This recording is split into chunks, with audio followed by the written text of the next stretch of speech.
você que nos acompanha nas plataformas do UOL.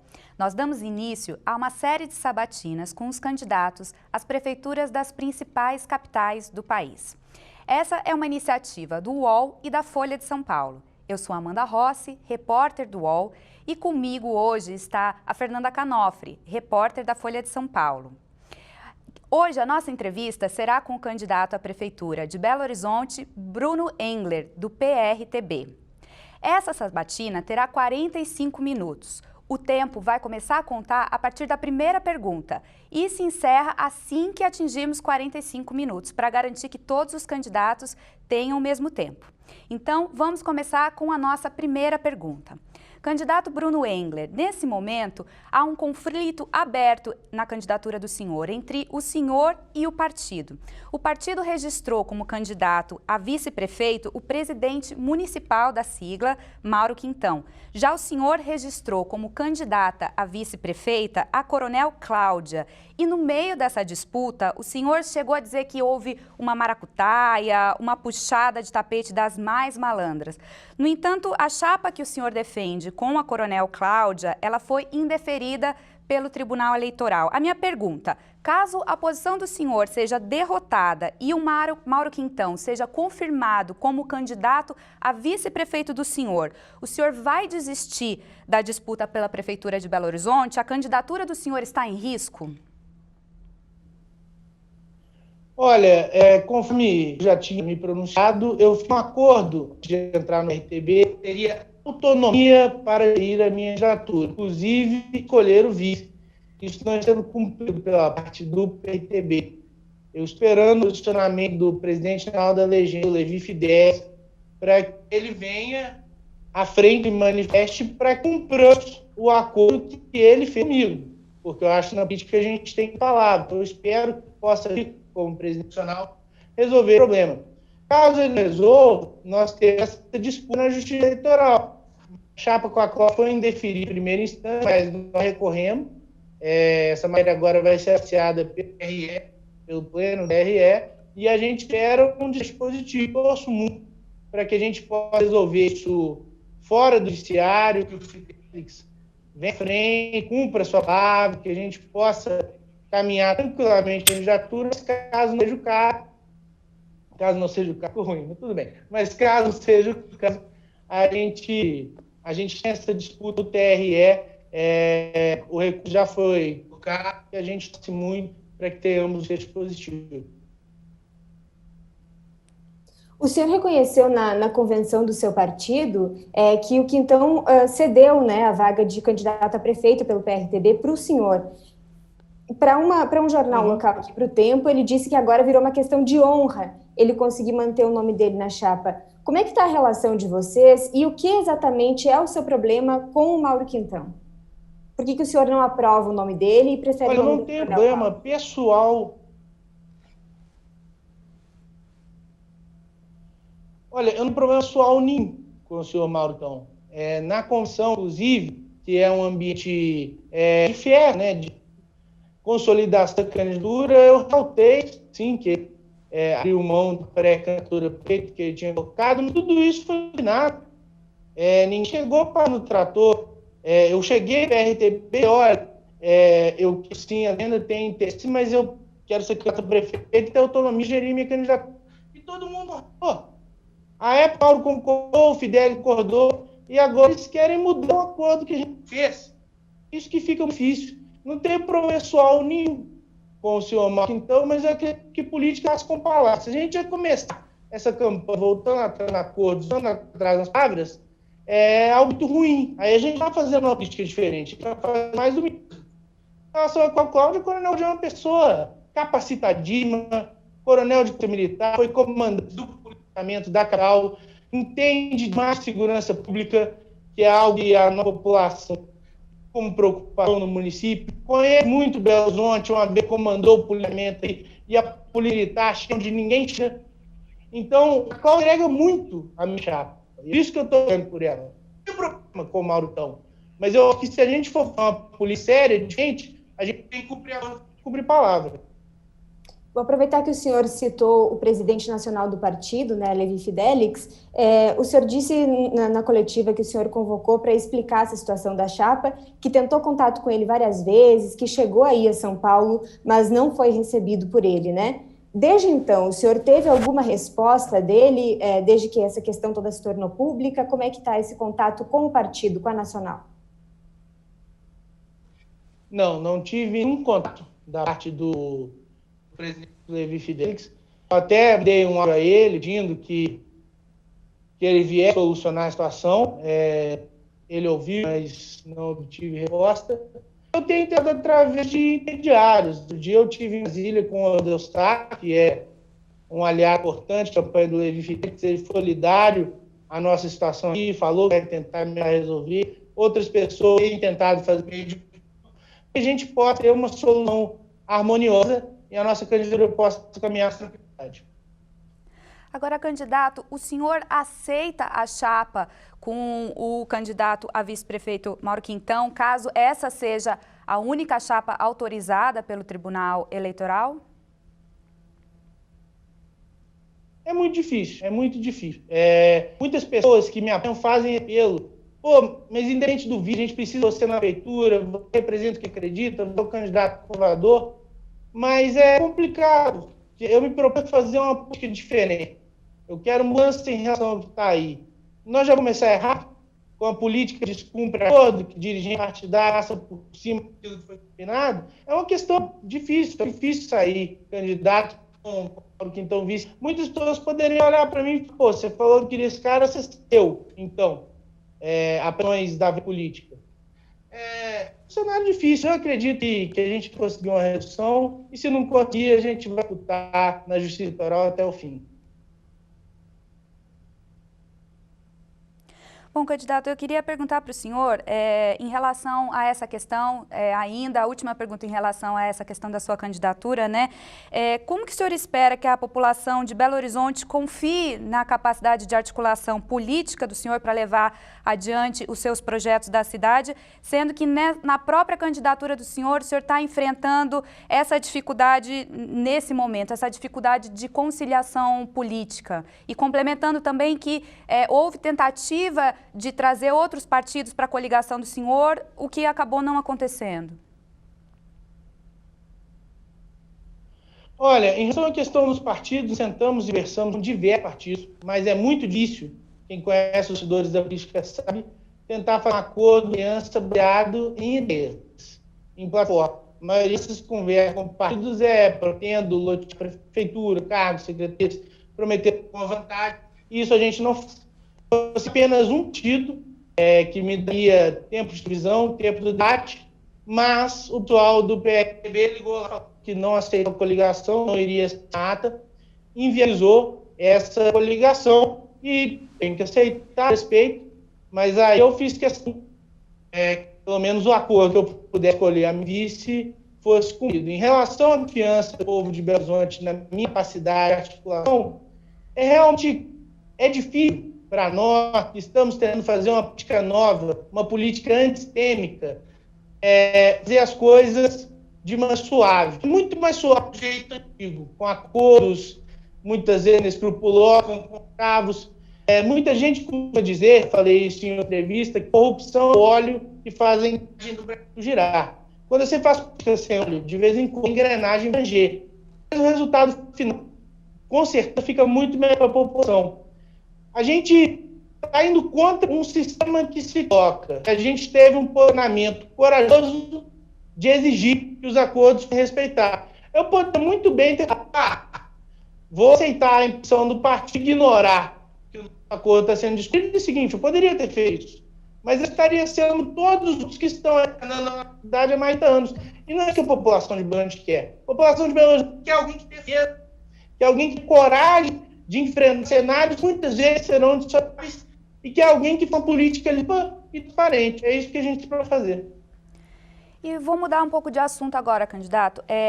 O senhor tem apoio praticamente declarado presidente Jair Bolsonaro, né? Em uma entrevista recente, ele inclusive disse que se o senhor assumir a prefeitura de Belo Horizonte, o senhor vai fazer um trabalho semelhante ao que ele faz, né? Caso o senhor seja eleito, a prefeitura de Belo Horizonte, ela vai ser uma extensão do Palácio do Planalto? Os senhores pensam igual em relação a todos os aspectos? Há alguma discordância entre o senhor e o presidente Jair Bolsonaro?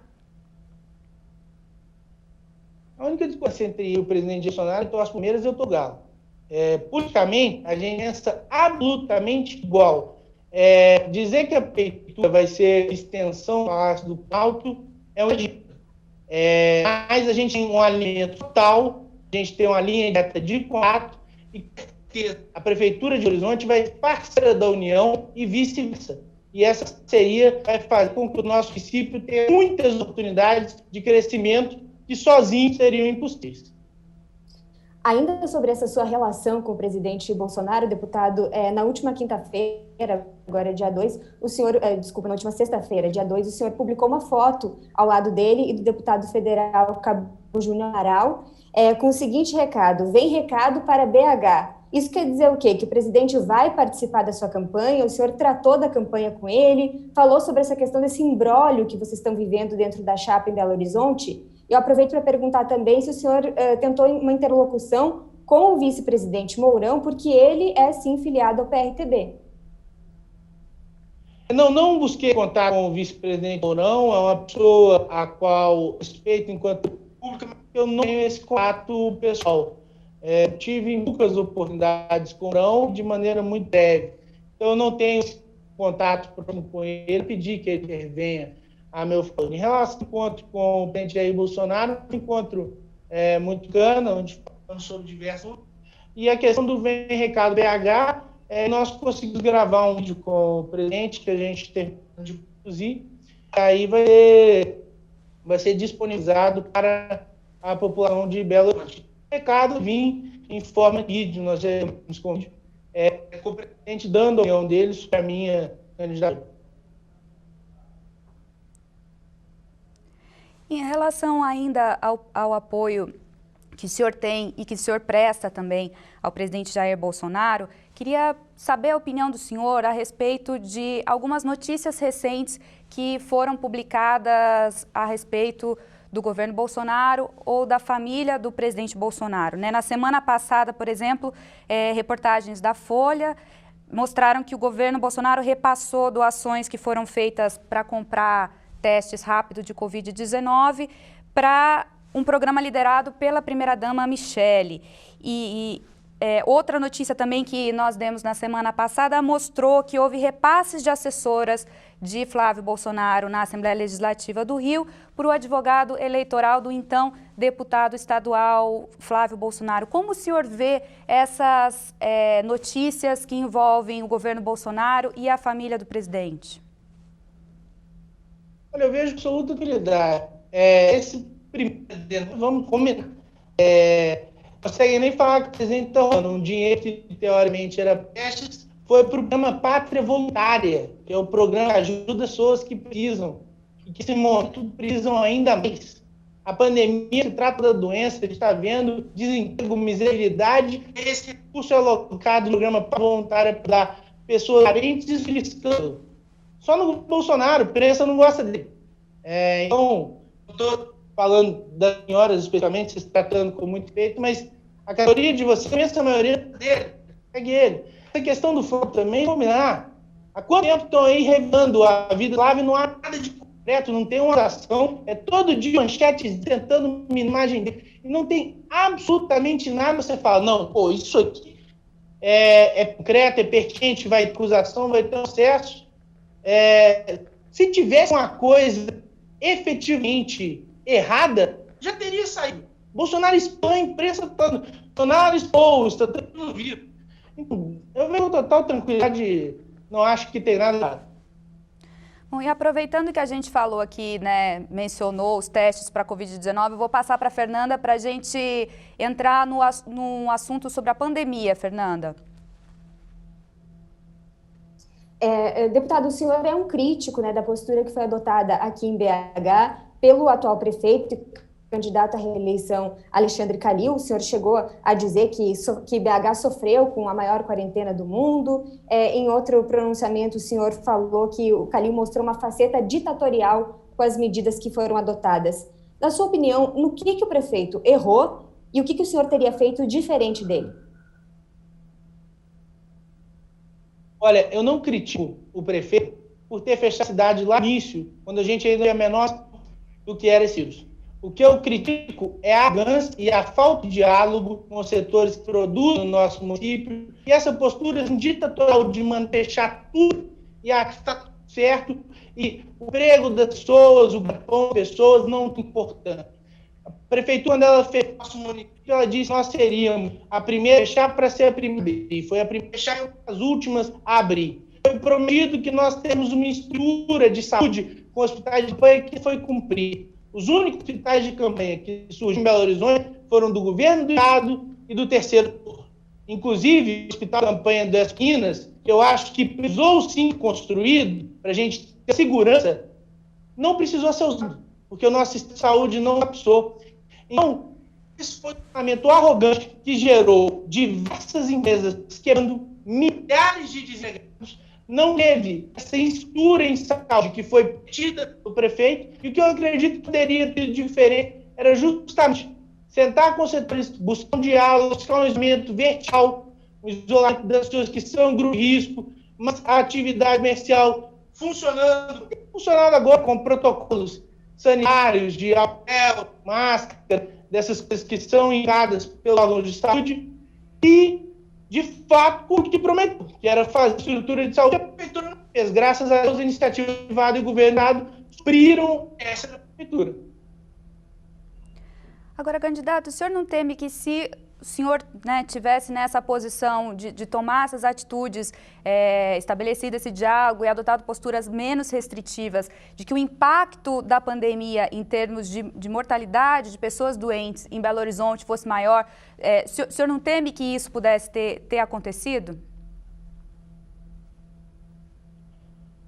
Olha, a gente sabe da dificuldade que é vírus, mas nós observamos alguns exemplos de países que não fecharam e que conseguiram seguir com a sua vida de maneira normal dentro da pandemia permite. A gente viu o exemplo da Oeste, a gente vê exemplos de outros países, e a gente ninguém pregou a pandemia como se não tivesse importância. Mas a gente não pode também quebrar Belo Horizonte, porque Belo Horizonte vai sofrer as consequências. Vai sofrer milhares de desempregados, vai sofrer um aumento na miséria, um aumento na pobreza. Isso tudo vai ter um dano muito grande no nosso município. Então, eu acho que precisa de equilíbrio. A gente não pode se posicionar de tratar a pandemia como sem importância. A gente também não pode fechar tudo e pacto e o caos que vai gerar economia, consequentemente, a vida das pessoas. Eu acho que tem equilíbrio. E faltou para ao menos sentar com atores que produzem e falar, olha, o que a gente pode dizer? Chegar ao termo, fechar as coisas na canetada, como essa prefeitura fez e feito, não é um posicionamento que vai dar bons frutos para o nosso município. Só vou aqui destacar, a gente está com um pouquinho de dificuldade no áudio, o áudio do candidato Bruno Engler, ele falha eventualmente, mas a gente está ouvindo bem, então a gente vai está conseguindo entender, então a gente vai dar sequência. Em relação à pandemia ainda, o senhor deputado estadual na Assembleia Legislativa de Minas Gerais foi autor de um projeto de lei que tratava basicamente da promoção do uso da hidroxicloroquina em Minas Gerais. Há um parágrafo nesse projeto específico que eu gostaria de citar, que ele obriga, e é esse mesmo o verbo que o senhor usa no projeto, obriga a equipe médica a fornecer o tratamento com hidroxicloroquina caso o paciente ou os seus familiares solicitem esse tratamento. Minha pergunta, essa proposta não fere a autonomia médica, candidato? O senhor não está colocando a ideologia na frente dos conhecimentos científicos mais atuais? Não, acredito que a pessoa tem sim que escutar os médicos, acredito que o médico falar melhor tratamento não é o tratamento de hidroxicloroquina, azitromicina, as pessoas devem escutar o médico, mas eu acredito que as pessoas têm soberania sobre a sua própria vida. A gente tem resultados demonstram que esse tratamento precoce funciona. Onde ele foi aplicado, a taxa de mortalidade caiu. Então, muitas pessoas com essa condição ficam esperadas, buscando remédio, e esse remédio muitas vezes lhes é negado. Então, eu não estou querendo afastar médico nenhum. Eu acho que a gente tem que parabenizar os médicos.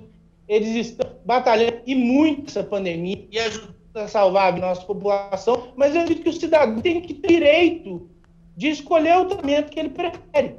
Então, se for o caso, talvez tenha essa palavra forte, a gente colocou, mas se for o caso, a pessoa deseja esse tratamento, ela tem que ter esse direito, tem que ser fornecido a ela. Agora, a gente está falando de um medicamento que... Só um adendo. Foi importante colocar isso aí, porque as pessoas que têm essa condição financeira, se o médico negar esse tratamento, elas procuram um médico que vai ser a favor de você, mas muitas pessoas não têm essa opção. Está com aquele médico ali, que é o tratamento, então é para dar essa liberdade às pessoas de escolherem se tratar.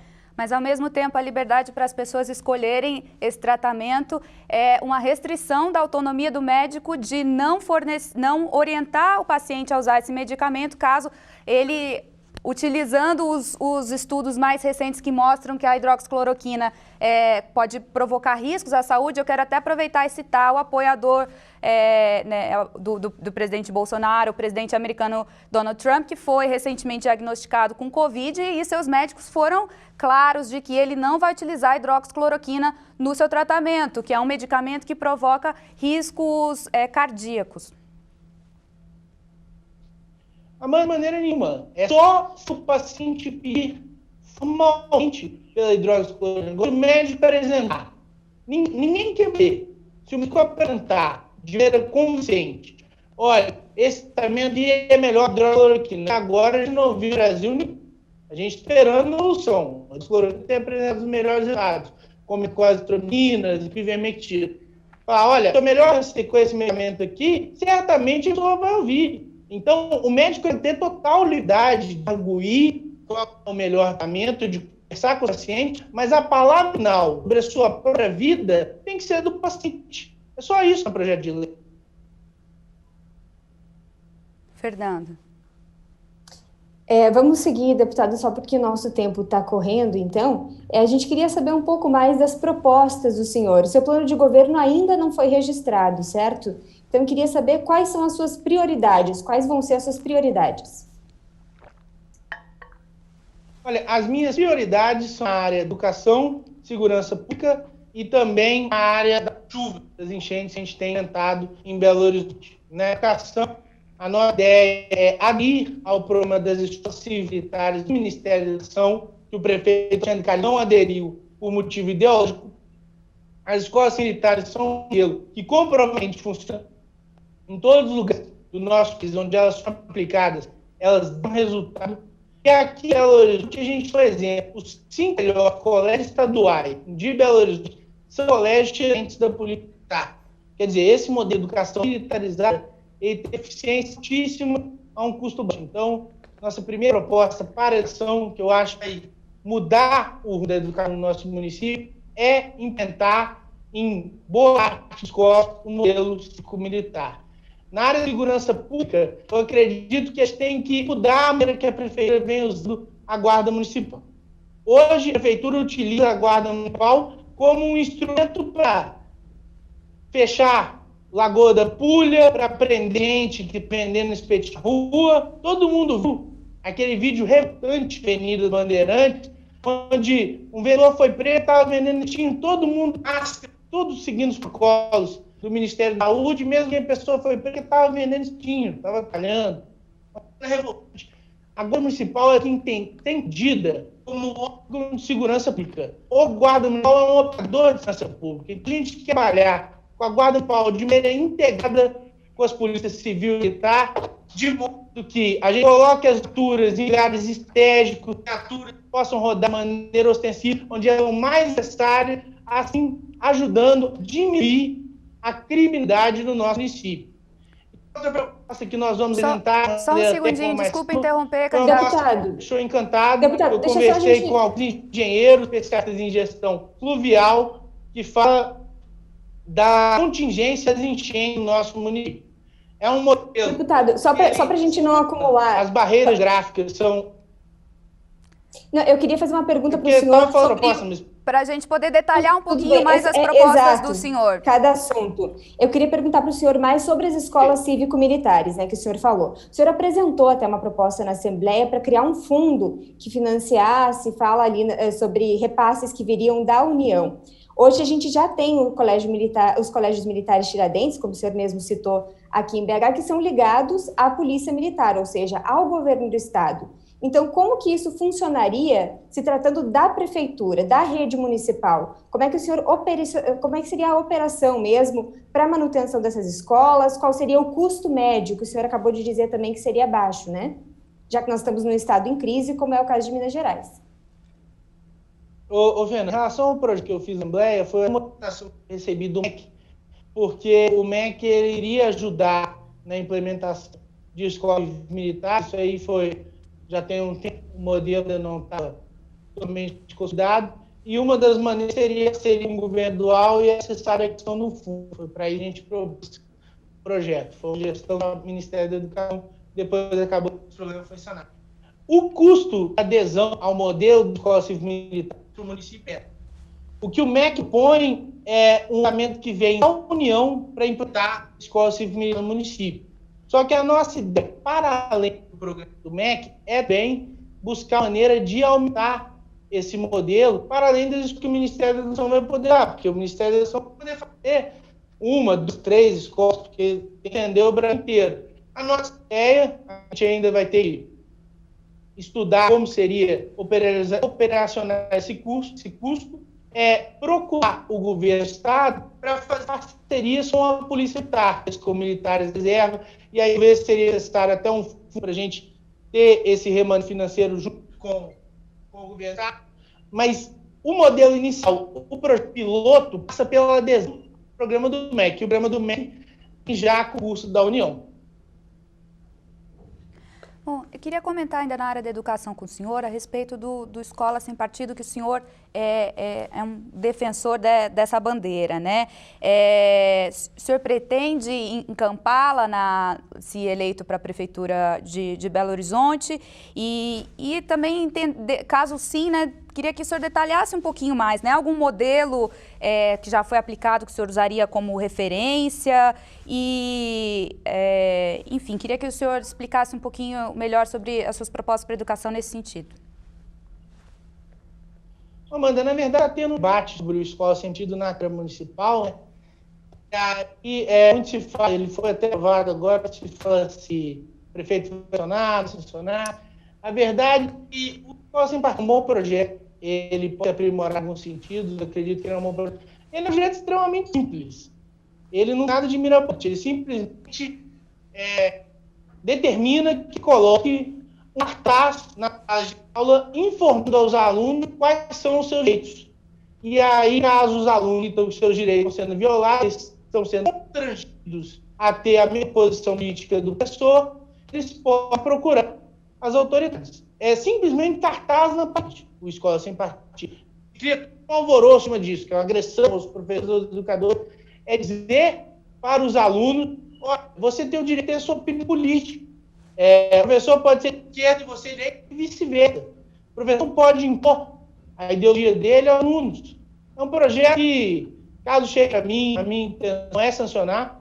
Eu acho até a escola civil militar, que ela de hierarquia disciplina é mais eficiente no combate à discriminação do que o próprio partido, mas o projeto não se de sua importância. Eu acredito que as pessoas aqui não têm saco d'água. Qual o problema de dizer para os alunos? Olha, você não é obrigado a ser doutrinado.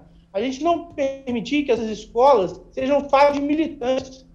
As escolas têm que ensinar o conteúdo gramático, tem que ensinar as crianças gramática, porque é ciência.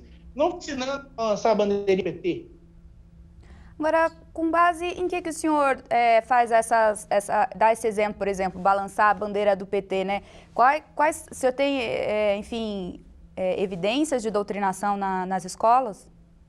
Eu queria só aproveitar e emendar, deputado, em que tipo de escola o senhor estudou? Bom, respondendo realmente a pergunta, em relação à evidência de doutrinação, a gente vê em esse lugar, o próprio site do Escola Sem Partido, a gente vê na internet, denúncias, alunos sendo constrangidos, alunos falando de Bolsonaro sendo xingado por professor em diversos lugares do país. Eu mesmo, meu tempo de estudante, eu tinha professores que paravam a aula para Dilma. Respondendo a pergunta da Fernanda, eu estudei em colégios no Marista Dom Silvério, no Santônio e no Sagração de Maria. Agora, candidato, a gente vive uma situação atípica em relação à educação por causa da pandemia, né? As nossas crianças e adolescentes estão há meses sem ir presencialmente às escolas por conta disso. E, além disso, em relação a Belo Horizonte, a gente viu uma notícia recente de que as escolas municipais de Belo Horizonte tiveram uma queda no IDEB, que mede o desempenho da educação. Considerando esse cenário, o enfrentamento desses problemas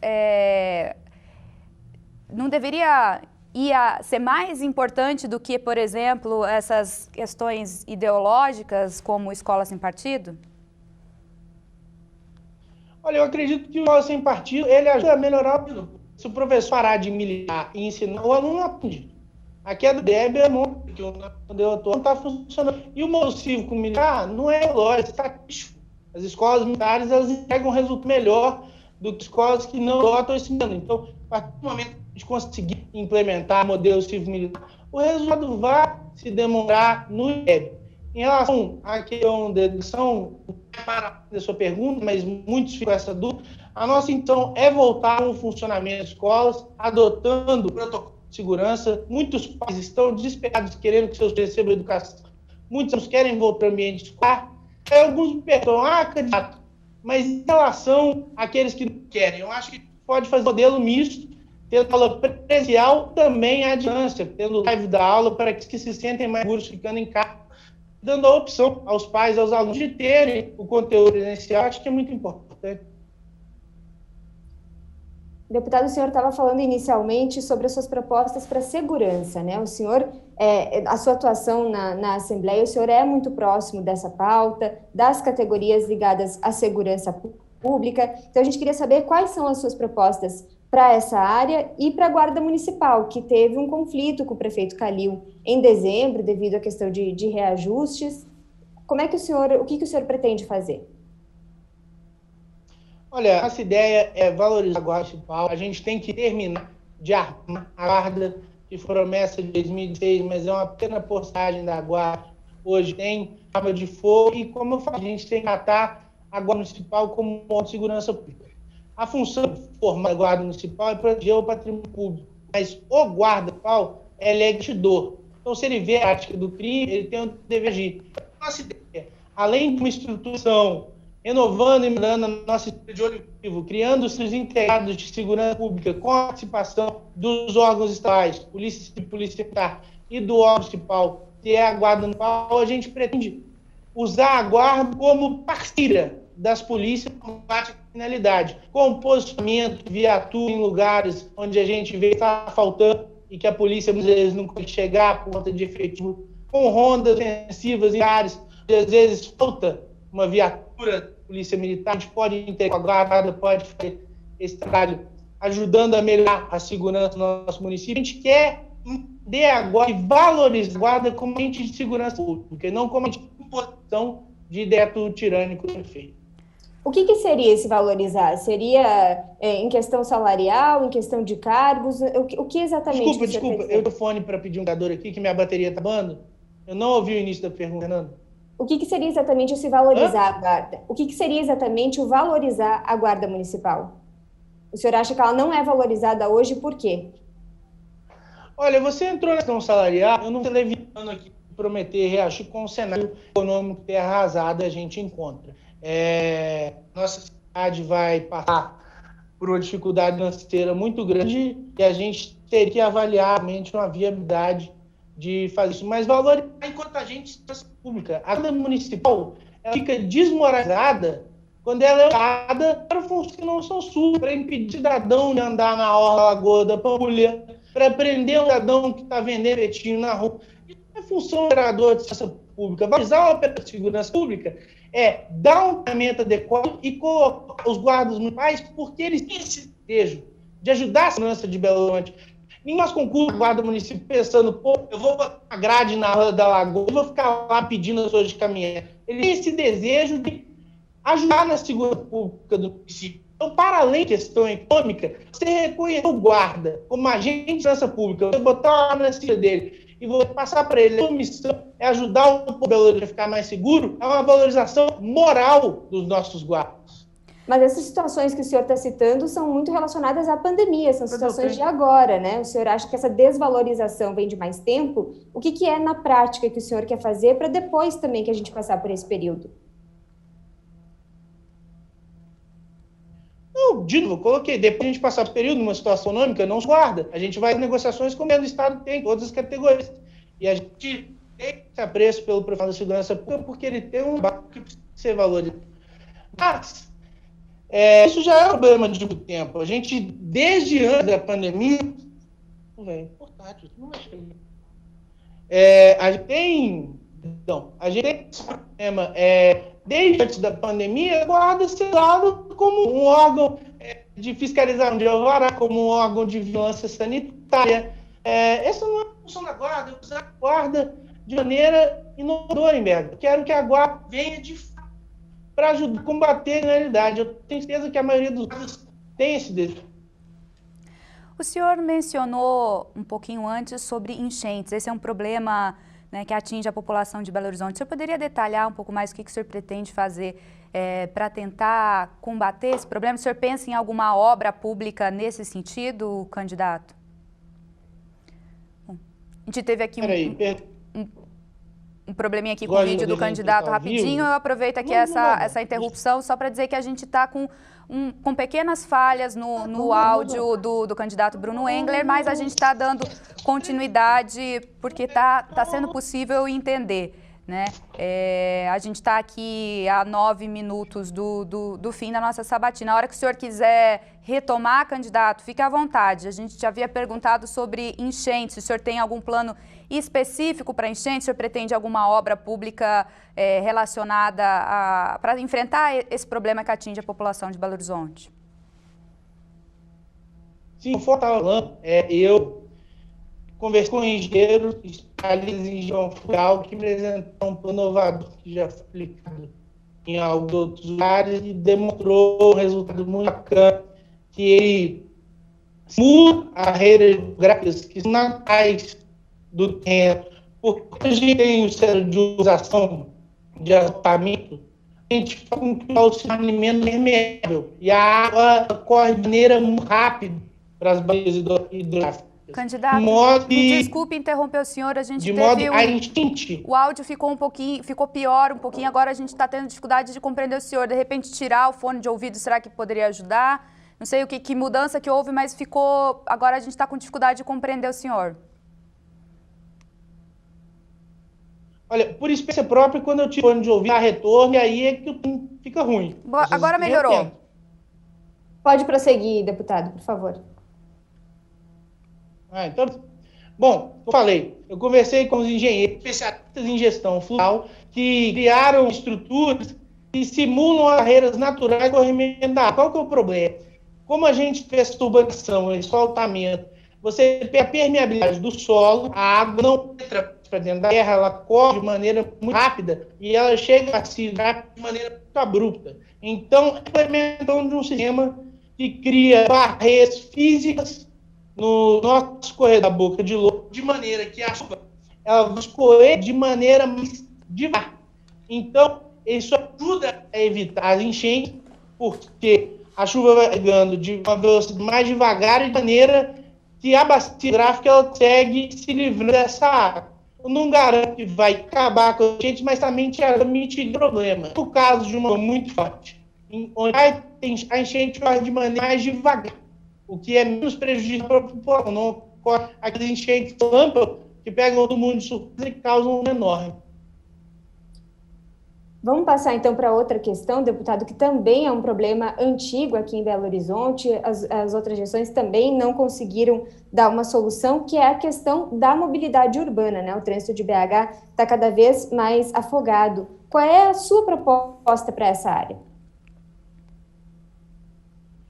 Olha, trânsito, não resolve com obras de infraestrutura. A gente pode propor algumas soluções criativas, eles têm estado isso, mas são necessárias obras de infraestrutura. A gente vai ver um cenário ótimo, uma situação financeira difícil, é comprado prometer essas obras para a população de Belo Horizonte, mas a gente pode buscar parceiros junto ao governo do estado e junto ao governo federal, viabilizar obras de infraestrutura. A gente tem recentemente anúncio que quando o governo conseguir 1 bilhão de indenização da Vale, esse vai ser investido para a criação da linha 2 do metrô Barreiro FAC.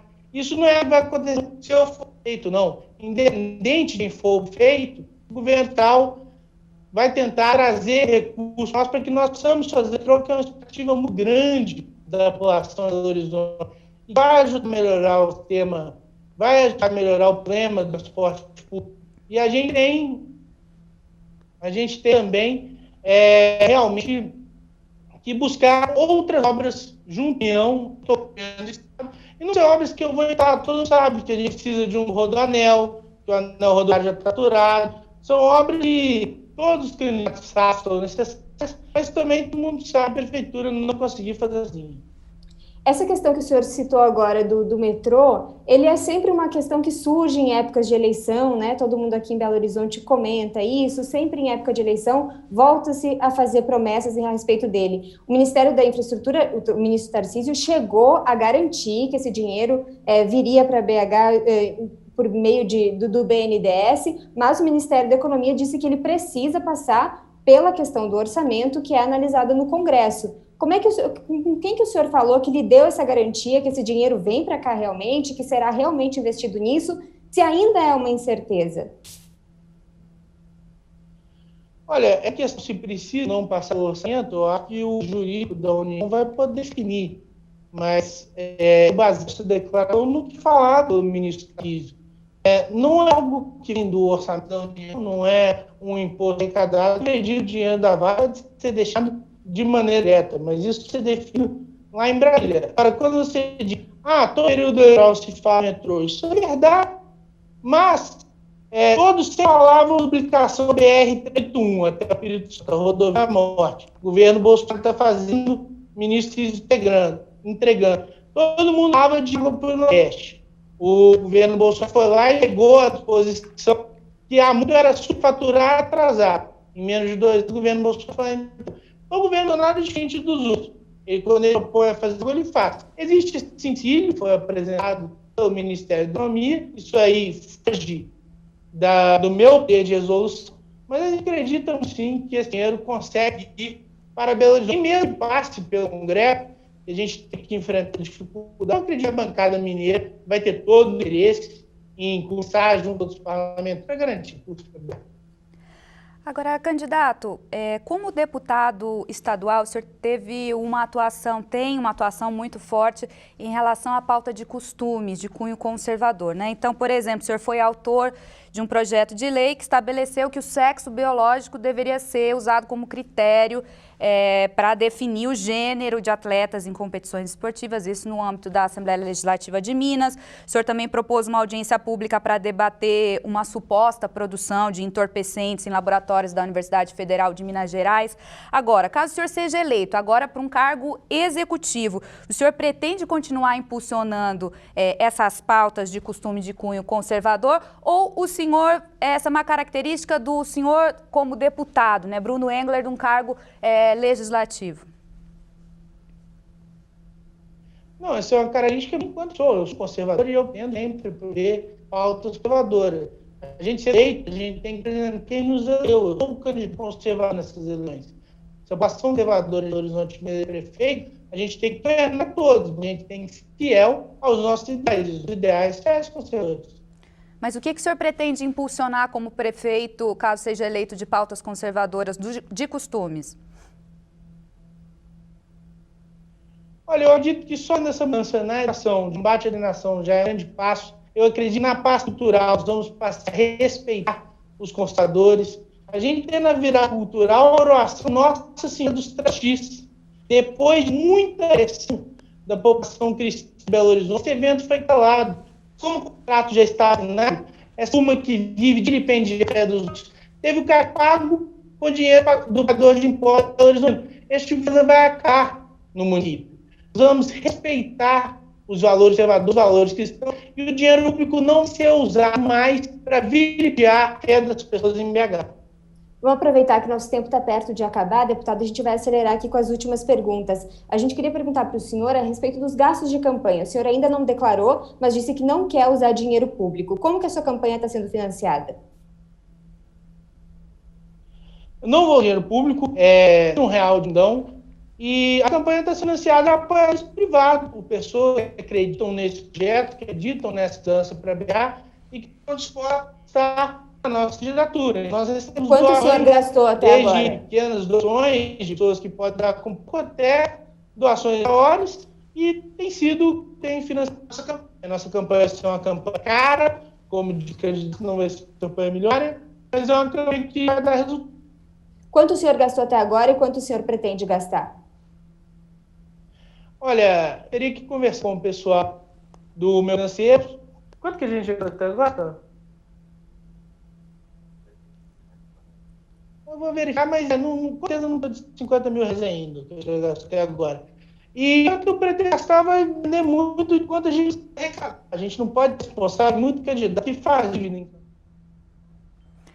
Candidato Bruno Engler, a gente interrompeu aqui o som do senhor, porque chegamos aqui aos 45 minutos. Eu agradeço muito ao senhor por participar dessa nossa sabatina e responder a todas as nossas perguntas e ajudar a população de Belo Horizonte a conhecer o senhor como candidato e poder decidir o seu voto.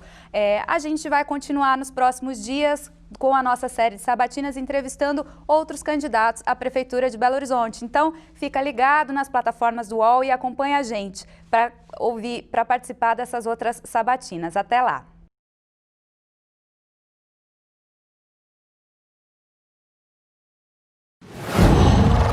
UOL.